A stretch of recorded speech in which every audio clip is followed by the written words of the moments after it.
Let's do one final big question and then we'll start wrapping up.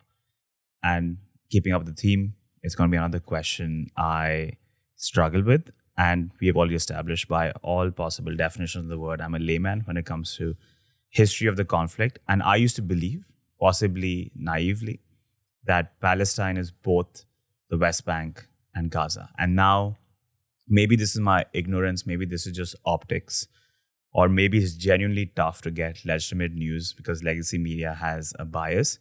But my impression has been that the West Bank hasn't stood up for Gaza as much as you would expect them to.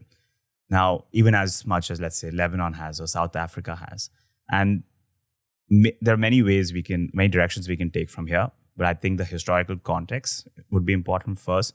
So I want to talk about the Palestine Liberation Organization, the PLO, and Yasser Arafat. In the Lex Friedman debate, you said about Arafat, like the Mufti, never liked the guy. This is one of the only disagreements you had with Moin Rabbani about Yasser Arafat. So let's talk about that context. What was the PLO? Who was Arafat? And what role did they play in the West Bank? I'm not a good person for that. I've never followed internal Palestinian politics. It never really interested me that much. On the first question or the first observation you made, Israel has always wanted to divide the West Bank from Gaza, divide and conquer. And credit given where credit due. They succeeded. You're obviously way too young to remember, but during the First Intifada, 1980, it's dated from December 7th, 1987. The First Intifada, it began in Jabalia refugee camp in Gaza. And within the blink of an eye, it spread to the West Bank. And then there was what was called the Unified National Command. It didn't include back then Hamas. Hamas wouldn't join it, at least initially. I think later they did. Can't remember now the exact details. But it was one. Gaza was West Bank was Gaza. And it was also very easy to travel back then between the two. The hermetically sealing Gaza came much later. It came about 1990, what was called the Policy of closure. The policy of closure.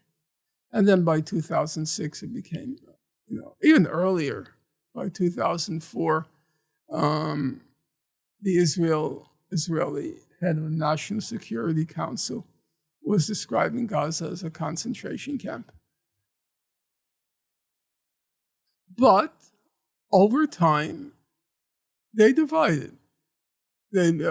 Gaza was hermetically sealed from the West Bank, and two entities,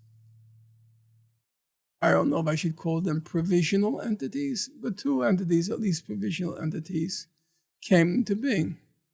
And it was very striking, for example, during the Great March of Return that began March 30th, 2018. There was no support in the West Bank. Now, some people said because of the repression by the Israelis and the Palestinian Authority. That's true, but guess what? There was a lot of repression during the First Intifada, but people were willing to give their lives.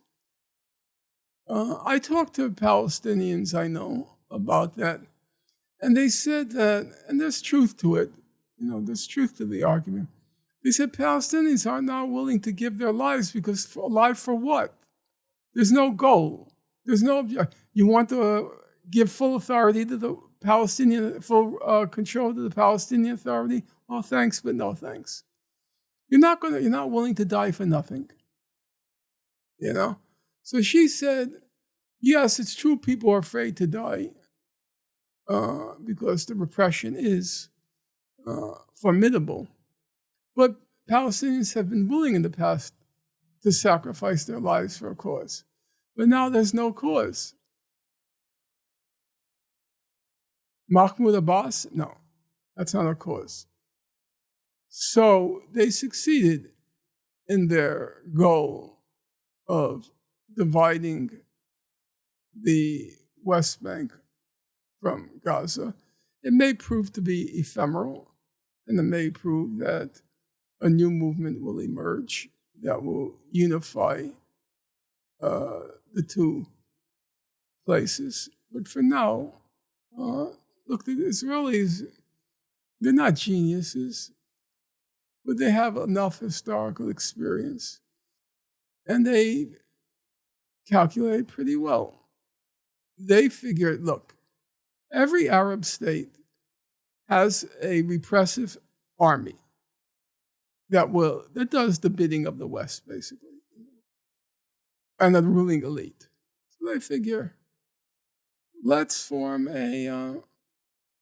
give Palestinians the right to police themselves. All we have to do is give them VIP status, slightly higher than average pay, make sure there's lots of unemployment so people are desperate for jobs, which means they'll serve in the police force or the secret services.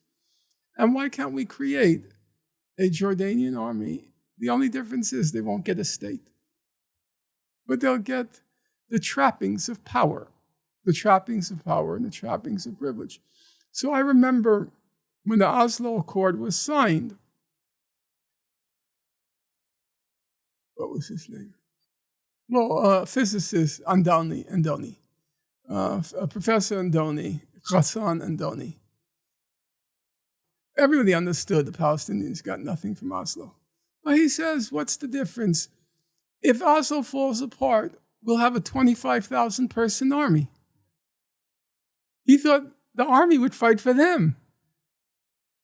Well, guess what? The 25,000, the Israelis understood. We can buy them off, create this police force, and they'll do our bidding. Andoni didn't see that. Who trained them? This Palestinian army. Who trained them? The Jordanians, the Egyptians. They trained them to be a quisling army. And they succeeded. So they thought ahead, we can do that. And who would have thought we could just buy off the PLO? Which they did. You had called the PLO and Arafat subcontractors for Well, they Israel. call them, everyone calls them that. They're subcontractors to Israel. Have you listened to Mahmoud Abbas's statements? All of his statements the past 20 months have been denouncing Hamas. Hamas has to leave. Hamas is the cause of all the troubles. Hamas is responsible for the mess we're in now. Hamas. They only care about their bank accounts. Really, that's not being cynical. That's just being factual. Their only concern is their bank accounts. So I think, the Israelis managed it well. And they seem to have succeeded in Gaza. But you never know. You never know. Look, tell me a year ago that a Democratic Socialist was going to win in New York City. Out of your mind. And then miracles happen.